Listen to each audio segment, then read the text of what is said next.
Mesdames et messieurs, bonjour et soyez les bienvenus pour cette nouvelle édition de notre journal de 15 heures au sommaire de l'actualité. À la une dans l'actualité nationale, le ministre de l'Intérieur est en tournée de prise de contact à Tadjoura.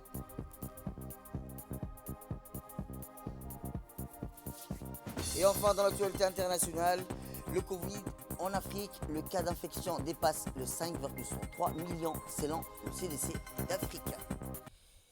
C'était les titres, merci. Et si vous nous rejoignez, je vous disais dans le titre, le ministre de l'Intérieur, M. Syed Nour Hassan, s'est rendu dans la région de Tadjira dans le cadre de la tournée de prise de contact. Accueilli à son arrivée par le préfet de la région, Hassan Dabali Ahmed, le président du conseil régional, Omar Hussein Omar, le ministre a reçu en audience les éléments locaux, les membres de l'administration concentrée, les représentants de la société civile, le local de la région. Il a fait avec eux le point sur l'état d'avancement des doléances soumises auparavant par le président de la République, M. Ismaël Omar Guelleh.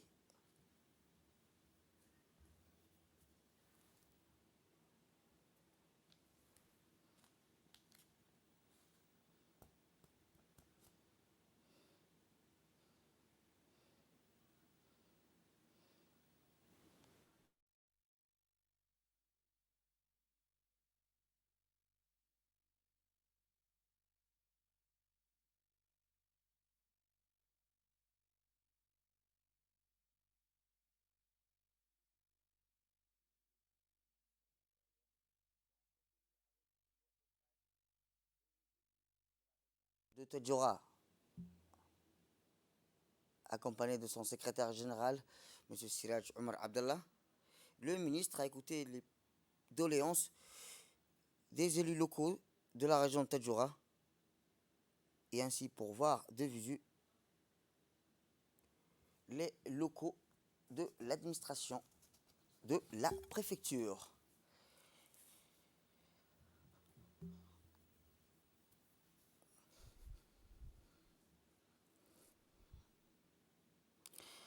Écoutons à présent le ministre après la tournée de prise de contact et après qu'il ait reçu le président et le préfet de la région de Tadjoura après la prise de contact.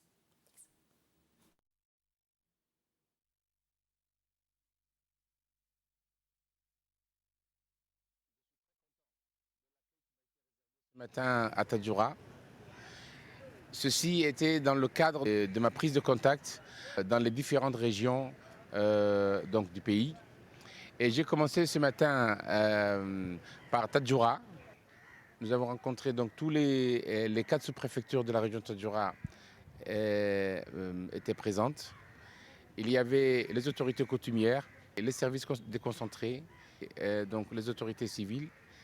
Et il y avait également aussi l'ensemble des OCAL des sous-préfectures. Je suis nouveau, mais il y a le principe de la continuité de l'État. Un certain nombre d'engagements ont été pris par le gouvernement, notamment par le président de la République, son Excellence M. Omar Guelleh, lors de sa tournée dans les régions. En même temps, nous avons profité pour faire un état des lieux de l'avancée de ces doléances. Dieu merci, le gouvernement a fait beaucoup d'efforts. L'ensemble des personnes sont plus ou moins donc été satisfaits. Attendent également aussi à ce qu'on finalise les parties qui restent. Je remercie également donc le préfet de la région, le président du conseil régional, et pour avoir donc organisé cette rencontre qui était importante. Je remercie également à l'occasion l'ensemble de la population de Tadjoura, qui est sorti en masse pour pouvoir m'accueillir pour cette première visite. Santé à présent, où le ministre de la Santé, Dr Ahmed Roble Abdilé, s'est rendu à l'hôpital Cheikhou de Balbala dans le cadre de sa tournée de prise de contact avec les structures sanitaires de référence du pays. Le ministre de la Santé a été accueilli par le directeur général, Moussa Ibrahim Souye, et l'ensemble du personnel de l'hôpital Cheikhou. Le ministre a constaté de visu les rôles cruciaux que joue cette structure sanitaire, drainant un nombre quotidien important d'usagers issus de la commune de Balbala, la plus peuplée de la capitale. Rappelons que l'hôpital Chéro est appelé à augmenter la capacité et la qualité dans l'accueil et dans la prise en charge médicale afin de répondre à la demande croissante en soins spécialisés des Djiboutiens.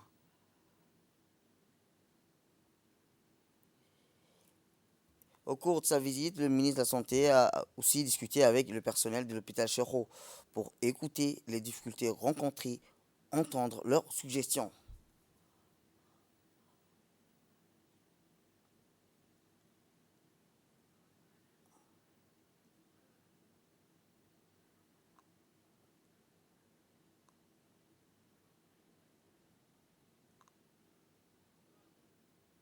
Ainsi, dans son allocution, le ministre a attiré son soutien et son engagement pour relever la qualité des prestations et des services offerts dans le deuxième, le plus grand hôpital de Djibouti.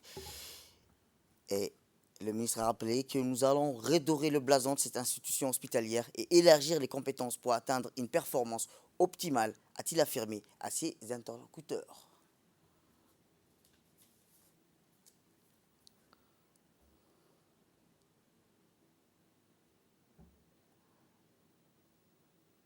Le ministre a pu visiter les unes après les autres les unités et les services de l'hôpital Chéro, que ce soit la néontologie, l'ophtalmologie,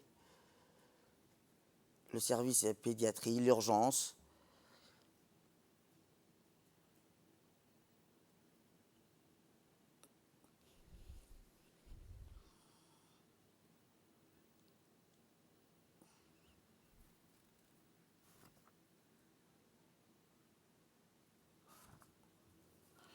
Autre actualité nationale, la ministre de la Femme et de la Famille, Mme Mouna Ousmane Aden, a reçu ce matin dans la salle de réunion du ministère les représentants des ONG arabes résidant à Djibouti. Ces ONG étaient composées de l'ensemble, l'Assemblée mondiale de la jeunesse musulmane, l'Organisation internationale du secours islamique, du Comité africain des secours, Al-Rahma et l'Association pour l'accès humanitaire pour le partenaire et le développement, l'association de Sanabil Al-Khair, et enfin l'association Al-Dawa et Al-Islamiyya.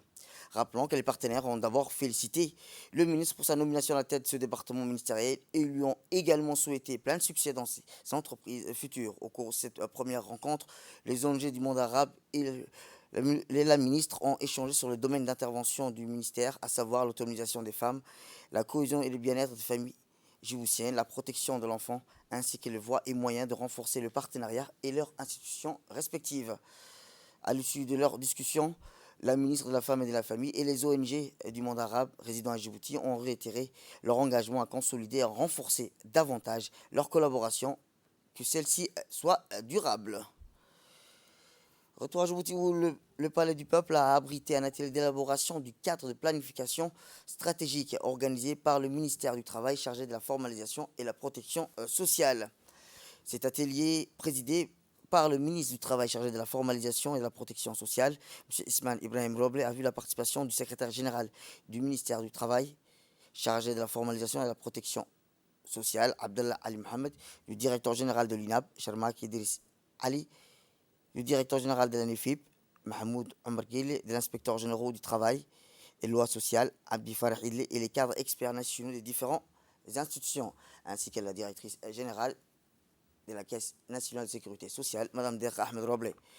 La démarche d'élaboration du cadre de planification stratégique conformément à la vision commune du plan national de développement et sur la base de l'ancrage institutionnel de la politique nationale de l'emploi 2014-2024 s'établit du plan d'action opérationnel quinquennal, rappelons-le, de 2021 à 2024, élaboré lors du Forum national sur l'emploi qui s'est tenu en février dernier en 2021. Et à ce titre, le ministre a rappelé dans son discours, souligné que ce plan bénéficie d'un contexte positif, a-t-il rappelé, de renforcement des réformes menées par le gouvernement à renforcer l'efficacité, l'efficience et la pertinence des activités opérationnelles. Écoutons le ministre pour plus de détails.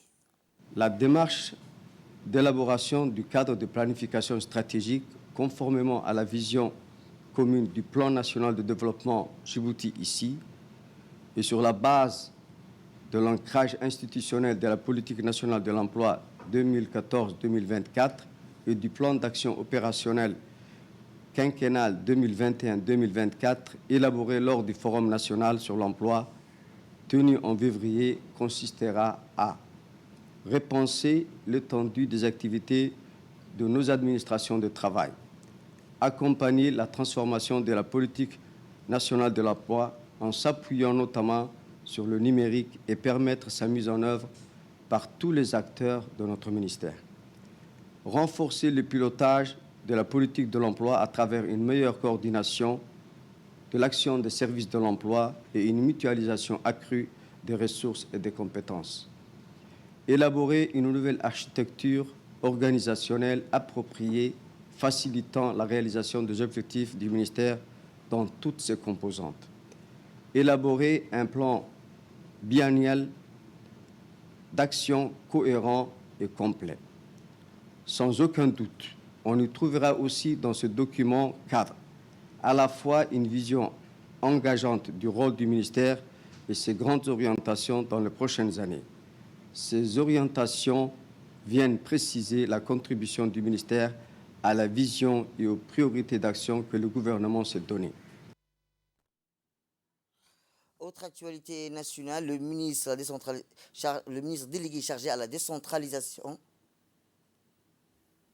M. Kassim Ali, a reçu hier dans son cabinet la visite de l'ambassadeur de l'Union européenne à Djibouti auprès de l'IGAD, M. Aiden O'Hara, dans le cadre d'une prise de contact.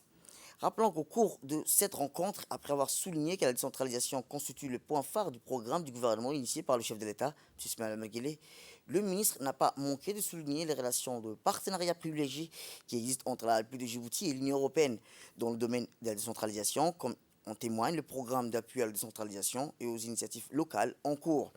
De son côté, l'ambassadeur de l'Union européenne a félicité le ministre pour sa nomination à la tête du département chargé de la décentralisation et a réitéré le soutien de l'Union européenne dans la mise en œuvre de la politique de décentralisation à Djibouti.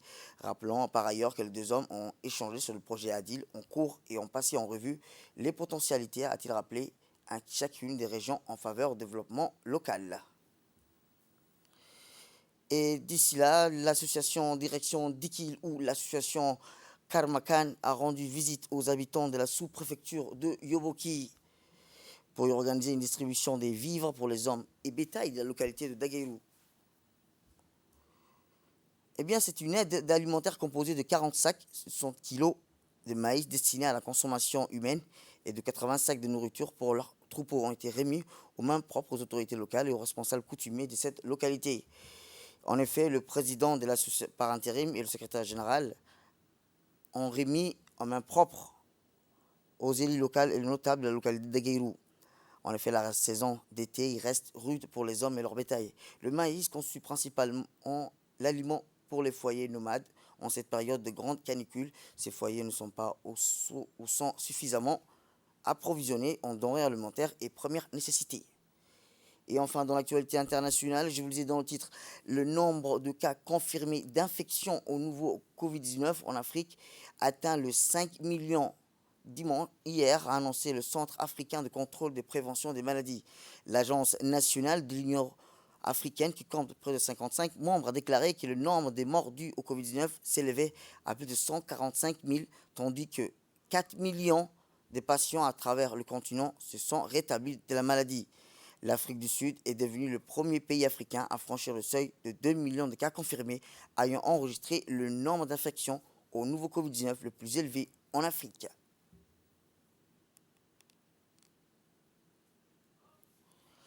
C'est la fin de cette édition. Merci à vous de nous avoir suivis. Restez avec nous pour la suite de nos programmes télévisés.